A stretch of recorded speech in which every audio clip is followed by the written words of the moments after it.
Okay, good morning, everybody. Hope everybody's well. Happy Monday. We're getting towards the end of the calendar year. Happy Hanukkah. I think today is day 4. Smack in the middle of this great holiday. I hope everybody had a nice weekend. First, I want to give a special thank you. I got a Hanukkah present over the weekend. It was really sweet. I got a letter. Usually when I get mail, it's bills. But I got a letter. It's from my good friend Hilton Rubin. And this is what he sent me. If you could see it, it's a dog tag. And it says, Charlie Harary, soldier, God's special op, Zeal Team 1. What's better than getting to feel like you're part of the SEALs even for a second? So this means a lot to me, Hilton. Thank you for putting me on the Zeal Team op. I should be worthy of such compliments. This now stays near me throughout my day. Thank you, Hilton. Happy Hanukkah to everybody. You've been talking yesterday about this idea of purpose. Chaos surrounds us constantly, and if we're not aware of it, it's going to overwhelm us and make us mediocre. Mediocrity is the manifestation of multitasking. Multitasking is not just doing things, it's also thinking things. Wherever you are, you should be someplace else. Wherever you go, you think you're not doing enough. When you're here, you think of there. When you're there, you think of here. And the perfect example of a multitasker in his brain and his mind is going to a party and talking to somebody, and 3 minutes into the conversation, his eyes are already darting down the room. You ever have this? It is so offensive. You're talking to somebody, not like for 45 minutes, for like 3 minutes, and the guy's already like checking his phone, like as you're speaking. You ever go into a meeting and as you're talking to somebody, the person who you're talking to picks up the phone like 5 times in one meeting, and you're like, are you out of your mind? Like, just because it rings, it doesn't mean you have to answer it. Like, you can look at it to see if it's like your wife calling for 5 times, or God forbid something for real. But for the most part, if you're not an ER doctor, you could just stay focused on the conversations for the rest of the hour. You hear what I'm talking about? I don't know if you've ever been to a synagogue before, but sometimes you walk into a synagogue. I kid you not. I hate to say this in public, but you see people, they're praying, and then like halfway through, they just pull out their phone and they're scrolling down in the synagogue. Like, you've got the ark right in front of them, and they're like, I'm like, are you serious?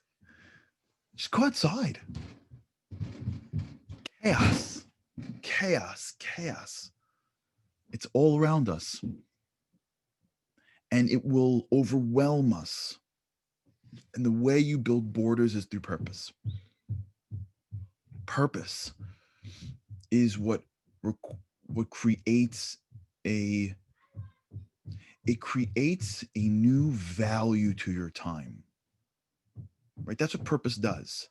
It creates a value for time. A friend of mine once was dieting. He had such a good insight. For those of you who diet, you'll know exactly what I'm talking about. So for whoever out there that doesn't eat healthy, your food is irrelevant to you, right? It's valueless. So whatever you put in your mouth is the same. But the minute you start to diet, everything you put in your mouth matters. So just watch how your brain works. So this guy's telling me that he's sitting at a gas station and he's pumping gas, and he's like, you know what? He goes inside to pay the guy. Back in the days, if you remember those days where you went in, you paid a guy, and he comes out with like a chocolate bar, and he's munching on the bar as he's pumping gas, and it hits him that he didn't need the chocolate bar, but it just didn't matter. What he put in his mouth was valueless. He just put it in his mouth. Then he started to like run, and he wanted to become more healthy, whatever it is, and he started to realize that what he got from it was a value of food. If you diet, everything you put in your mouth is valuable. And if you don't think of food, it's just valueless. You just eat whatever. So if you could just put the equation together, purpose increases the value in what you're doing. If you have to get a paper out by the morning, every hour matters. If you have nothing to do the next day, it doesn't.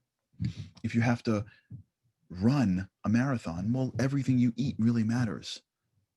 So as you increase the purpose in what you're doing, what will happen naturally is you will raise up the value of the time that you have and the attention that you give to the things that are in front of you.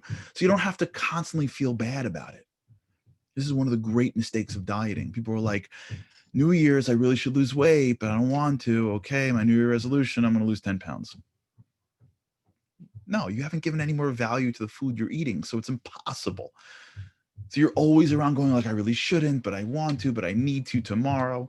You just got to increase the value of what food means to you. Take on things to do, whether it's exercises, whatever it is. And as a result, by increasing the value of your health, by nature, the food will come with it. And then when you go to food, it will be easier to deal with eating better or worse food. That same thinking applies to time and attention. When we have a purpose that we're going for, when we look at our days and raise the standard of excellence in what we do, now I have a purpose that I'm striving for. Now my time and attention is more valuable. I got to do something today. Now I got all this time and attention to allocate. I can't let the chaos get in. So what purpose does is it increases the value of the attention and the time that I have, so that when I go to my day, I don't need to like use guilt and other tricks, because just the purpose itself demands more of my attention. Right? If I'm driving the car, I don't need to like use guilt to pay attention to the road. If I'm sitting in the front seat and I want to be sleeping, but I feel bad for the guy who's driving, and I'd be like, well, I'll stay up for a few more minutes and I got to check my phone and I got to read my book. Like, you're constantly battling, but I'm really tired and I'm drifting off.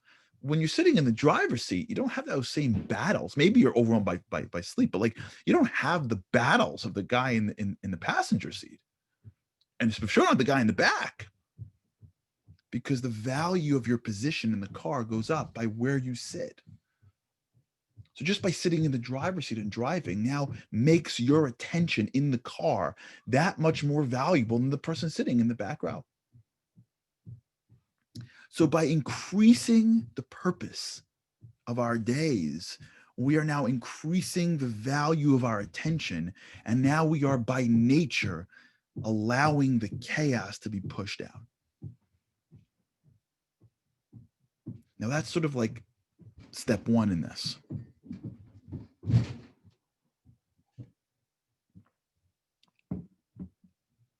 And once we do that, we have to go to the next step here. And the next step here is immersion. So here's how it works. Once you start to increase the purpose in something, what you begin to realize that you need the attention for it. Okay, so if I have to get a paper out in 3 hours, I have a project that's due, I'm making a presentation. I am in school and I have a final. I'm doing anything and it has to be done in a brief period of time. As soon as the purpose goes up, right? I got to get this out. My attention goes up. What I start to realize is that for me to be able to accomplish this, I need to be immersed in it. Now, here's how this works.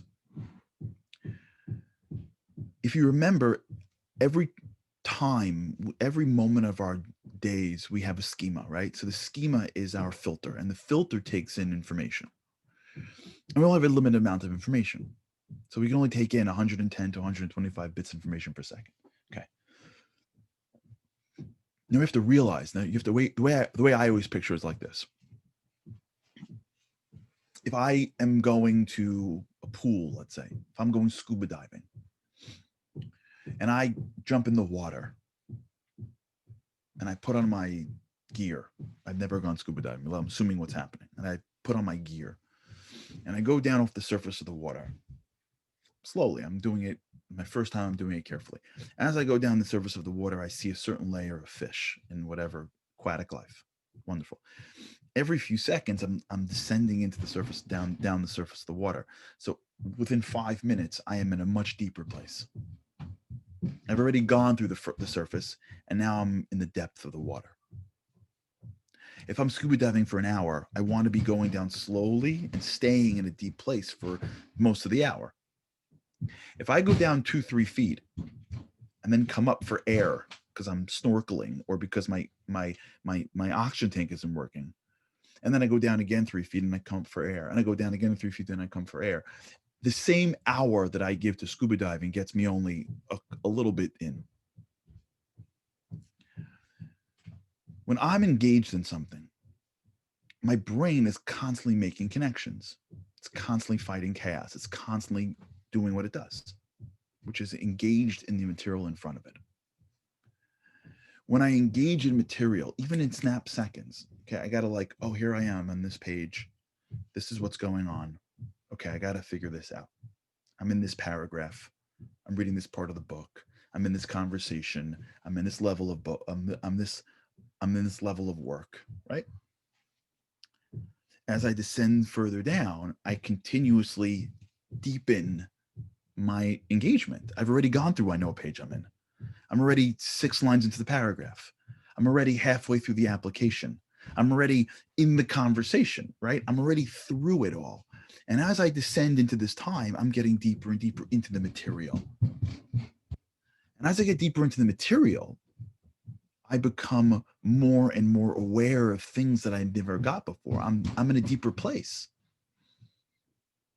And so I'm picking up on things that I never picked up before because I'm now engaged in something. I've already gone through the first paragraph and now I'm like really into it. Oh, that's why that happens. I'm already looking at this spreadsheet and I'm like, oh, that's why these numbers don't tie out. I'm looking at the deal. I'm in the conversation. I'm already gone past like, hi, how are you? How's your day? I'm in like the real stuff. As I'm descending into something, that's really where I start to change. But here's how it works. Change in your brain is like interest. If you do it right, it compounds.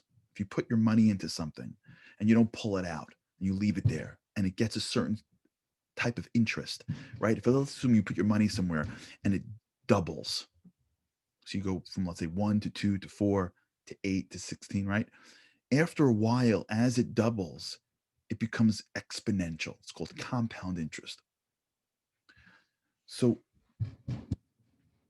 when you're engaged in something, in the beginning, it feels like everything else.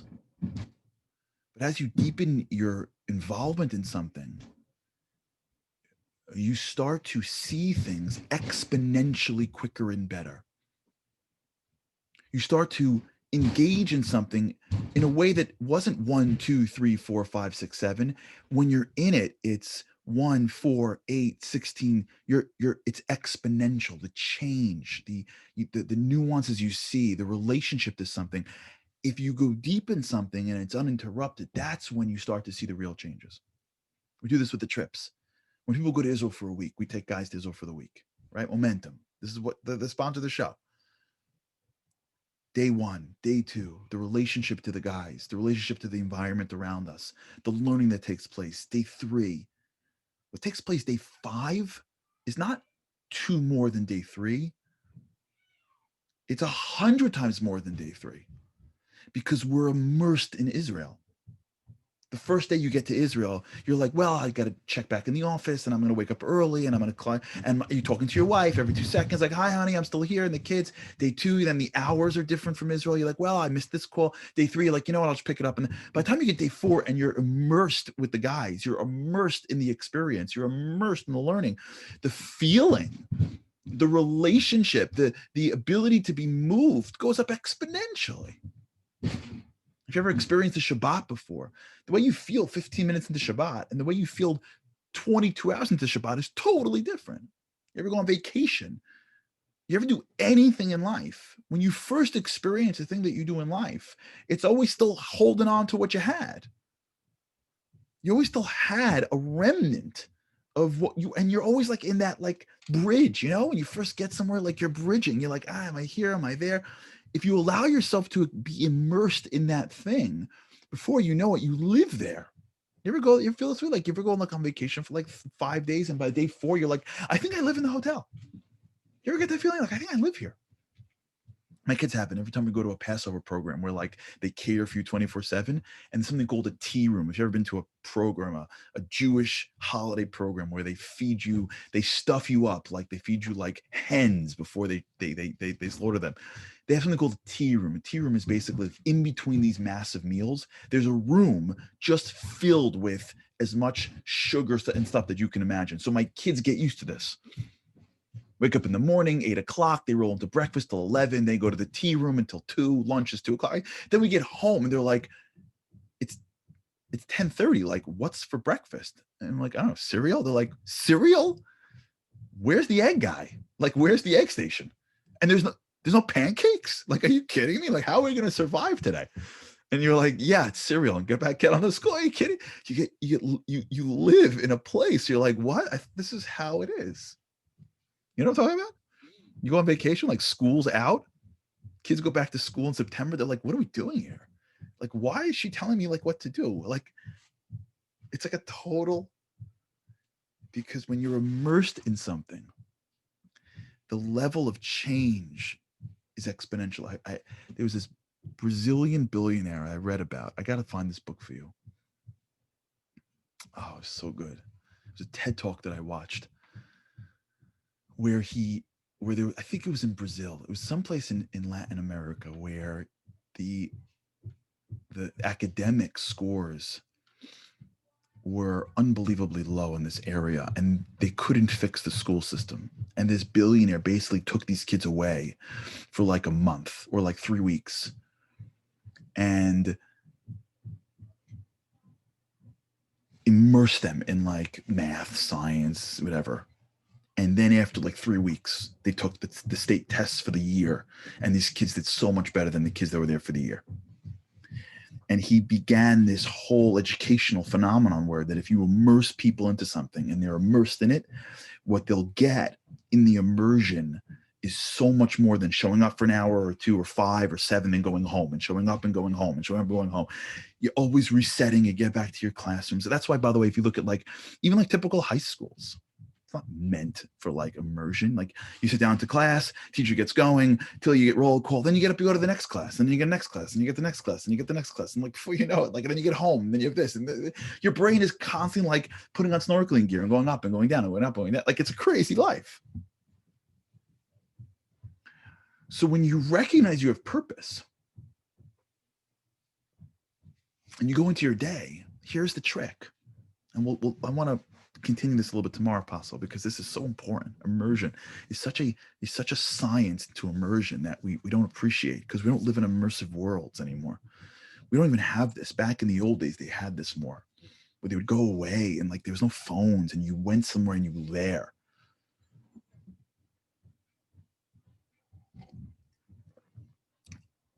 If you're doing something for an hour and you have your phone and computer on, and every few seconds you pick up your thing to look at a note or to check out WhatsApp or to read an email, what you're doing is you're taking an hour of time, and then as you snorkel down to get to the real guts of what you're doing so that you can have exponential growth, bing, you go right back up to the surface. Oh, what happened?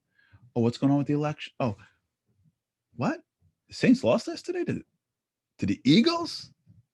And you go right back down. But you're not going down, because as you start to go deeper, bing, what? Oh, I got to call her back. I forgot. Shoot, I forgot to call her back. Okay, I'm going to call her back later. I'm going to go back down. Bing. And you're living your life where as you delve into anything, you're just surfacing it. And then an hour is up of doing this work, and you're like, okay, I don't know why I didn't see that. I didn't see that. You ever had this? Anyone ever work for somebody where like you work on a project, spreadsheet or a memo, and then your boss walks in and picks out the one mistake in the whole project? How did he do that? Well, the answer is because he is so invested in the thing that when he walks into a room, he immerses himself in it so deeply, he can see things that other people can't see. That's why when you look at professionals, they're never distracted. You'll never see a football player checking his WhatsApp in a huddle. You'll never, because there's too many. He needs to be immersed in the game, even if he's on the sidelines. By the way, you'll never see guys on the sidelines of a football game checking WhatsApp. Never, because when they're out on the sidelines, they're still immersed in the game. When you recognize that there's purpose to your day, and you want to be greater at your day, it increases the value of your attention. But then you have to realize that your attention is not incremental, it's exponential.